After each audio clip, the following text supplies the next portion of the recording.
So if, in ignoring the pain, right, we pick out the big sunglasses, right, how do we feel the pain?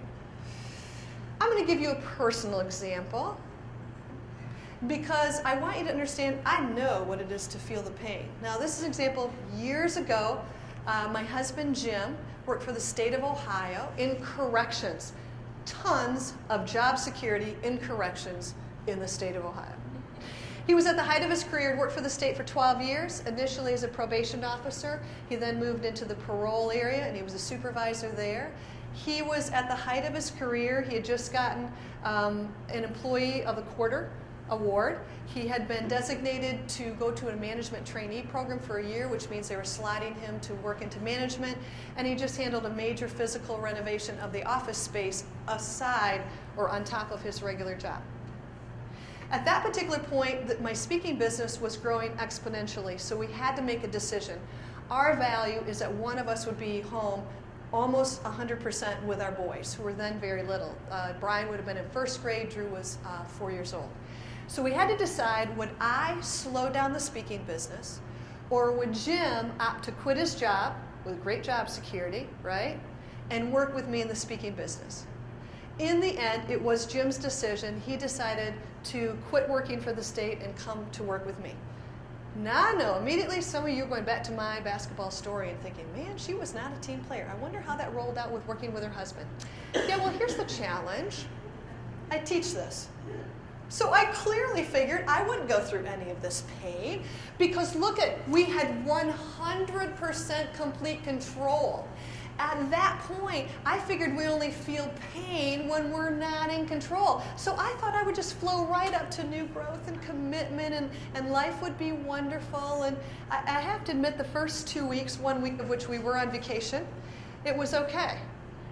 But at the end of the second week, I decided there was one thing in thinking about what Jim was going to do and what I was going to do. And we did think about this prior to him quitting his job because that was a big decision.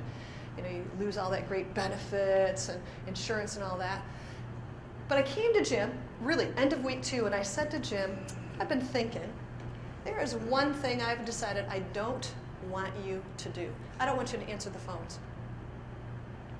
Now, Jim looked at me like, you don't want me to answer the phones? What are you talking about? Well, you know, here's what I've been thinking.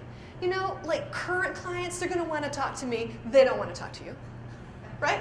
And like prospective clients, they're definitely going to want to talk to me. They're not going to want to talk to you, so I don't want you to answer the phones.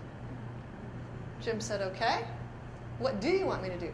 Well, you know, like you could run errands, go to the post office, do handouts, you know, all the crappy stuff that I didn't want to do, right? Now, this point, Jim quickly recognized Patty is in pain.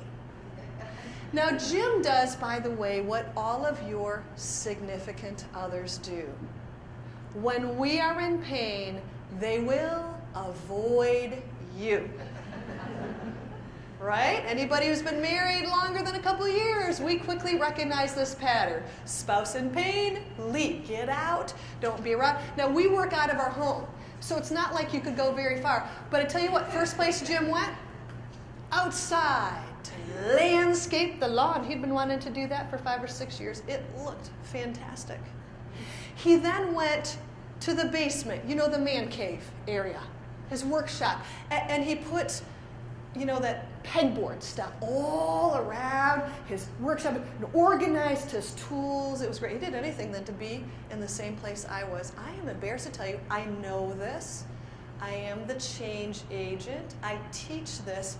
I'm embarrassed to tell you that lasted for 6 months.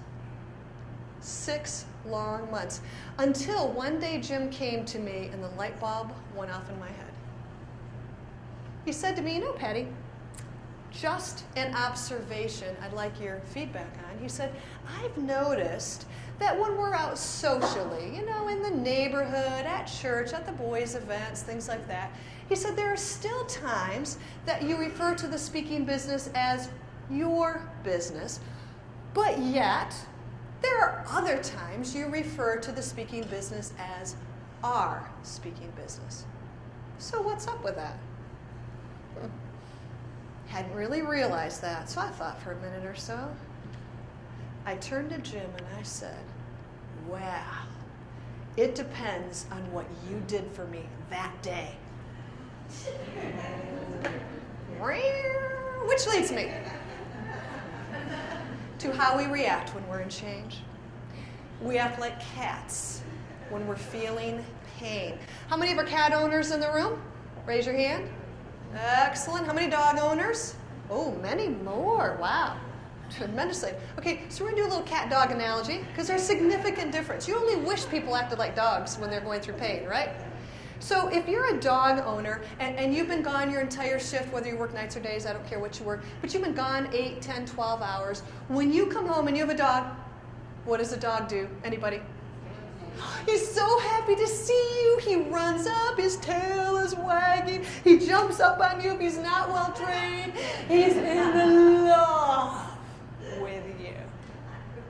Cat owners, there's only about 6 of you in the room. Indoor cat. When you come home, again, gone 8, 10, 12 hours, whatever your shift is.